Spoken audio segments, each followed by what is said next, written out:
அண்ணன் உதயகுமார் அவர்களை வருக வருக என வரவேற்கிறேன்.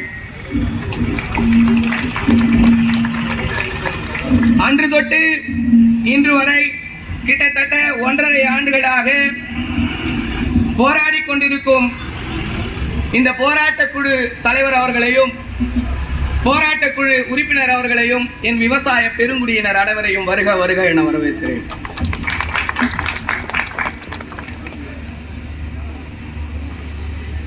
மிகப்பெரிய விருட்சம்தான் பல கிளைகளுக்கு சொந்தமாக இருக்கும். அந்த கிளைகள் இல்லையெனில் அந்த விருட்சம் வெறுண்டோடி கிடக்கும். தன் மரத்தில் உள்ள அனைத்து தழைகளையும் அது அனைத்தையும் இழந்து விட்டால் மரம் வெறுமனே நிற்கும். அதுபோல் இந்த விவசாய பெருங்குடிகள் இல்லையெனில் இந்த நாடே சமைத்து நிற்கும். அகண்டமாக்கு விழுந்த மக்களை விசாலத்திய பார்வையால் உங்களை ஒன்று சேர்த்து ஒருங்கிணைத்து அனைவரையும் அணைவி என்று பாவேந்தர் பாரதியார் அருகையாக சொல்லியிருப்பார். உழுதுண்டு வாழ்வாரே வாழ்வார், மற்றவரெல்லாம் தொழுதுண்டு பின் செல்வர் என்று என்னுடைய வள்ளுவனும் தெளிவாக சொல்லியிருப்பார்.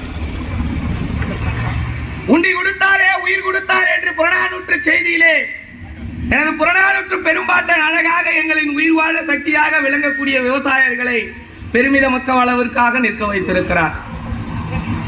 ஒரு தனி ஒருவனுக்கு உணவில்லை எனில் நான் ஜெகத்தையும் அழிக்க தயாராக இருப்பேன் என்றும் ஒருவர் சொல்லியிருக்கிறார். ஆகையால் ஒவ்வொரு ஜீவராசியும் படைப்பது இறைவனாக இருக்கலாம்.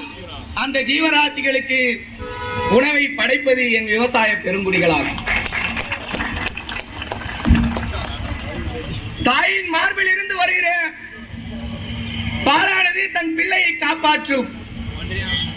அதுபோல் வயலிலே வெறுண்டு உருண்டு எங்களுடைய வேர்வையை ரத்தமாக்கி இந்த விவசாய பெருங்குடிகள் நமக்கு உணவளித்துக் கொண்டிருக்கிறார்கள். அவற்றின் ரத்தத்தை உறிஞ்சுவது எந்த வகையில் நியாயமாகும்? ஏவா வேலு அவர்களே, ஆனால் ஏவா வேலு மாத்திரம் நான் ஏன் இந்த இடத்தில் குறிப்பிட்டு சொல்லுகிறேனே, ஆனால் அவரை நான் சொல்லியே ஆக வேண்டும். ஏனெனில் அவர் பொதுத்துறை அமைச்சராக செயல்படவில்லை, இந்த மேல்மாவில் சிப்காடு அமைப்பதற்கு தரகராக செயல்பட்டார். ஆக எங்கள் வீட்டின் முன்னாடி வந்து சிவப்பு கருப்பு கொடிகளை கட்டிக்கொண்டு கரை வேட்டியை கட்டிக்கொண்டு வாக்களிக்க வேண்டி எங்கள் தாய் உள்ளங்களிடம் நின்றீர்கள். நாங்களும் நோட்டிற்காக உங்களுக்கு வாக்களித்தோம். ஆமாம், அதுதானே உண்மை. இல்லை என்று சொல்லிவிட முடியாது. என் அன்பின் உடன் பிறந்தார்களே, நாங்கள் நோட்டிற்காக எங்கள் ஓட்டை விற்றோம். நீங்கள் அந்த ஓட்டை வாங்கிக் கொண்டு எங்கள் நாட்டை விற்கிறீர்கள்.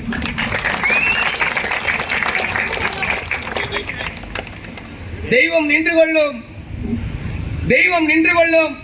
அன்றே மாற்றிவிட்டேன் என்று நினைக்கிறேன், கருத்தினை மாற்றிவிட்டேன். ஆகையால் மன்னிக்கவும். அரசன் நின்று கொள்வான், தெய்வம் அன்றே கொள்ளும் என்று சொல்லுவார்கள். அயன் லேடி என்போம், ஆக்க பெரும் சக்தி என்போம். அமைச்சர் பெருமக்கள் எல்லாம் டயரின் காலடியிலே விழுவார்கள். அந்த அம்மையார் இறந்த நாட்கள் எது என்பது கூட நமக்கு தெரியாது. ஏனெனில் அவ்வளவு பெரிய அப்போலோ மருத்துவமனையில் சிசிடி கேமரா இல்லை என்று சொன்னாரே, அந்த கூட்டம் தான் இந்த கூட்டம். ஏனென்றால் ஆளப்பட்ட ஜெயலலிதாவுக்கே அந்த நிலைமை. ஏவாவேலு அவர்களே, நீங்கள் எம்மாத்திரம். ஏவாவேலு அவர்களே, நீங்கள் எம்மாத்திரம். ஒட்டுமொத்த ஆசிய துணை கண்டத்தின் விரலிட்டு எண்ணக்கூடிய அளவிற்கு திமுகவின் பேரன்மார்களும் ஸ்டாலின் அவர்களும் பெரும் பணக்காரர் பட்டியலில் இருக்கிறார். ஆனால் 6 அடி மண்ணிற்காக அழுதானா இல்லை? 6 அடி மண்ணிற்காக அழுதானா இல்லை? என் அன்பு சிறந்த உறவுகளே, இந்த இடத்திற்கு மிகப்பெரிய காரணம், இந்த போராட்டம் வெடித்திருப்பதற்கான காரணம் ஏவாவேலு மாத்திரம்தான். என்ன செய்தார் தெரியுமா? வெம்பாக்கம் ஒன்றியங்களில் இருந்தும் செய்யாறு ஒன்றியங்களில் இருந்தும் அந்தந்த கிளை செயலாளருக்கு ஆணை பறக்கிறது ஆணை. ஒவ்வொருவருக்கும் 200 ரூபாய் தரப்படும். ஒவ்வொருவருக்கும் 200 ரூபாய் தரப்படும். ஒவ்வொரு பிரியாணி பொட்டலமும் தரப்படும். உங்கள் வாகனங்களிலே ஊருக்கு 5 வாகனங்கள் டாடா ஏசி அனுப்பப்படும். டாடா ஏசி அனுப்பப்படும். நீங்கள் இருப்பவர்களை அனைவரையும் இங்கு அள்ளி போட்டு கொண்டு வந்து வேண்டும் வேண்டும் எங்களுக்கு சிப்கார்டு வேண்டும் என்று நீங்கள் கட்ட வேண்டும். செய்தது ஏவாவேலுதானே. உண்மையை மறைக்க இங்கு இருக்கும் யாரேனும் திராவிட முன்னேற்ற கழகத்தினர் இருந்தால் ஒரே மேடையில் வாருங்கள், இருவரும் போட்டி போட்டு விமர்சிக்கலாம். யார் வெல்கிறார் என்பதை பார்ப்போம். உண்மையா இல்லையா?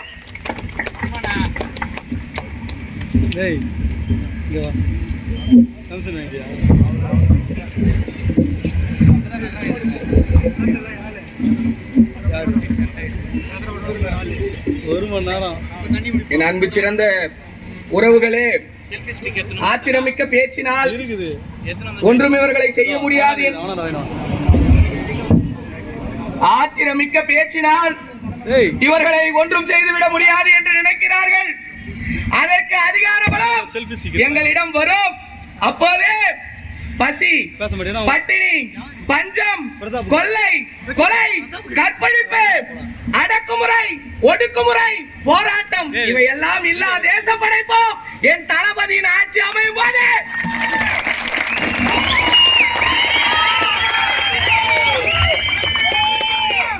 இது ஒன்றும் கூக்குரல் அல்ல, இது தனி மனிதனின் பேச்சு அல்ல. ஒட்டுமொத்த ரத்தத்தின் உறவுகள் அனைவரும் ஒன்று கூட தயாராக இருக்கிறோம். தொழிற்சாலைகள் அமைப்பது எதற்கு? வேலை வாய்ப்புகளை வழங்குகிறீர்கள் என்கிறீர்கள், பொருளாதாரத்தில் உயர்த்துவோம் என்கிறீர்கள். யாருக்கு வேலை வாய்ப்பு?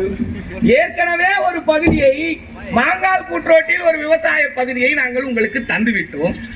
அதன் மூலமாக நாங்கள் பல்வேறு வேலை வாய்ப்புகளை பெற்றுவிட்டோம். மாற்று மாவட்டமான காஞ்சிபுரத்தில் இருக்கிறவனுக்கு நாங்க வேலை தரையா? நாங்க மாற்று மாவட்டத்தில் இருக்கிற, காஞ்சிபுரத்தில் இருக்கிற மாவட்ட சொந்தங்களுக்கு வேலை தரோம். எங்களுக்கு எதுக்கு மறுபடியும் வேலை வாய்ப்பு? எங்களுக்கு எதுக்கு வேலை வாய்ப்பு? எங்களுக்கு வேலை வாய்ப்பு வேணுமா? பொருளாதாரத்தில் உயர்த்தணும். அதுதான் தொழில்முறையோட இரண்டாவது பெரிய அம்சம். தொழில்துறையில வளர்றதுல இரண்டாவது பெரிய அம்சம் என்னன்னு கேட்க போனா, பொருளாதார ரீதியா வளர்ச்சி அடையணும். பொருளாதாரத்தின் வளர்ச்சிக்கு உச்சிக்கு நாங்கள் சென்றிருக்கிறோம். அதற்கு எடுத்துக்காட்டு என்னவென்று தெரியுமா? கடைகோடி பகுதியாக இருக்கிறோம் திருவண்ணாமலை மாவட்டத்திலே. நாங்கள் எங்களையும் பாதியாக பிரியுங்கள். ஆரணி, வந்தவாசி, செய்யாறு என பாதியாக பிரியுங்கள். ஒரு பக்கம் செங்கம், திருவண்ணாமலை என பிரியுங்கள். எங்களுடைய வரவு செலவுகளை கணக்கிடுங்கள் என் அன்பின் பிறந்த உறவுகளை. அப்போது தெரியும் பொருளாதாரத்தில் நாங்கள் வளர்ந்திருக்கிறோமா இல்லையா என்பதை. அழகா ராம்நாடு பக்கம் போயிடுங்க, பாலைவனம் மாதிரி காட்சி அளிக்கும். அங்க போய் உங்க கூரையை போடுங்க. அங்க போடலான்னு பாத்தீங்கன்னா அங்க என்ன நடக்காதுன்னா, அங்க நீர் மேலாண்மை இருக்காது.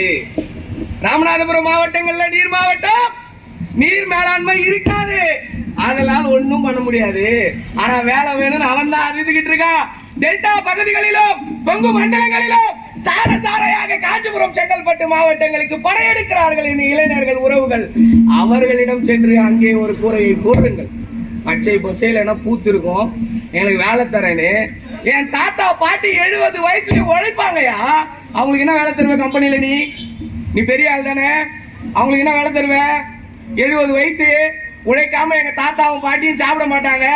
அவங்களுக்கு என்ன வேலை தருவே? நீ இல்ல தெரியாம கேக்குற ஏவா வேலை அவர்களே, என்ன வேலை தருவீங்க? 70 வயசு தாத்தா பாட்டிக்கு என்ன வேலை தருவீங்க? அவங்க உழைக்காம சோம்பேறியா இருக்க மாட்டோம். நாங்க வேலை செஞ்சு சாப்பிடுவோம்.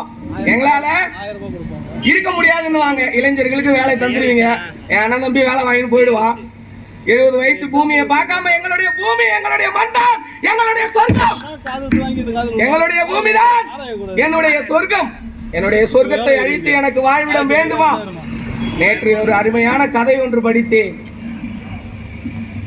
அந்த கதையிலே ஒருவன் குதிரை வண்டியில் சென்று கொண்டிருக்கிறான். அவனுடன் ஒரு நாய்க்குட்டி சென்று கொண்டிருக்கிறது. அதோடவே யமதர்மன் அவன் உயிரை பறிக்கிறான். மேலே செல்லுகிறான். ஒரு 20 மைல் மேலே சென்றவுடன் ஒரு நீர்வீழ்ச்சி வருகிறது. அந்த நீர்வீழ்ச்சியின் அருகிலே ஒரு காவலன் இருக்கிறான். அந்த காவலனிடத்திலே கேட்கிறார், இந்த நீரை நான் குடிக்கலாமா? சரி குடிக்கலாம். இந்த குதிரை ஆஹா கூடாது. இந்த நாய் கூடாது. சரிங்க ஐயா. அப்போ இந்த நாய்க்கே இடம், இங்க குடிக்க இடம் தர மாட்டீங்க, தண்ணி தர மாட்டீங்க, இந்த இடத்துக்கு என்ன ஐயா பேரு? இந்த இடத்துடைய பேர் தான் சொர்க்கம்.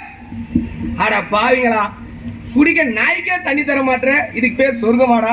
எனக்கு வேணாம், நான் போறேன். இன்னொரு 10 மைல் மேல போறான். அதே மாதிரி இன்னொரு இடம் வருகிறது. இன்னொரு நீர்வீழ்ச்சியை பார்க்கிறான். இன்னொரு நீர்வீழ்ச்சியை பார்க்கிறான். மீண்டும் அங்கே ஒரு காவலாளி நிற்கிறான். அந்த காவலாளியிடம் கேட்கிறார், ஐயா நான் தண்ணீர் பருகலாமா? பருகலாம். இந்த குதிரை பருகலாம், இந்த நாய் பருகலாம். சரி ஐயா. நாங்கள் தண்ணியை குடித்து விட்டு அந்த காவலிடம் கேட்கிறார், ஐயா இந்த இடத்திற்கு என்ன ஐயா பேர்? இது நிஜமான சொர்க்கம். என்னது நிஜமான சொர்க்கமா? அப்ப கீழே ஒண்ணு இருந்தது, கடவுள் ஒண்ணு சோதித்து பார்த்தாரு. நீ மட்டும் அந்த தண்ணியை குடிச்சிருந்தேன்னா, உன்னை நம்பி வந்த 2 உயிர்களை விட்டு இருந்தேன்னா, அதுதான் நரகம். உன்னை புடிச்சு உள்ள போட்டிருப்பார். எப்ப உடன் வந்தவரை எனக்கு கிடைக்க வேண்டியது உனக்கு கிடைக்க வேண்டும் என்று நினைத்தாயோ, அப்போதே நீ உண்மையான சொர்க்கத்திற்கு வர வைக்கப்பட்டு விட்டாய். இதிலிருந்து என்ன புரிகிறது? நம்பி வாக்களிச்சோமே ஏவாவேல் ஐயா அவர்களே, ஓ ஜோதி அவர்களே, தூங்குகிறார்களா? கும்பகர்ணன் போல் ஸ்டாலின் தூங்குகிறாரா? கும்பகர்ணன் போல ஸ்டாலின் அவர்கள் தூங்குகிறாரா? ஏன் கண்ணு திறந்து பார்க்க மாட்டாரா? ஐயா எடப்பாடி கூட 4 வருஷம் காலில் விழுந்துதான் ஆட்சி பண்ணாரு. ஒருத்தன் எழுதுறா, பிரிண்ட் பத்திரிகையில ஒருத்தன் எழுதுறா, 4 ஆண்டு சாதனைகளை கொண்டாடும் போது ஒருவன் எழுதுகிறான். ஜார்க்கண்ட்ல பிரிண்ட் பத்திரிகையில எழுதுறான், ஐயா நான் கலைஞரின் பிள்ளை என்று அரசியல் சம்சாரத்திற்கு வந்தவர்கள் ஒரு மண்ணும் தெரியல. ஆனா ஒரு விவசாய பிள்ளையா இருந்து 4 வருஷம் உண்மையை சொல்லணும்னா பச்சையா அவர் எந்த கட்சி வேணா இருக்கட்டும், எடப்பாடியுடைய ஆட்சி மேலானதுன்னு அந்த பிரிண்ட் பத்திரிகை எழுதுது. அந்த பத்திரிகை எழுதுது. இதுதான் உண்மையும் கூட. கேட்கலையா?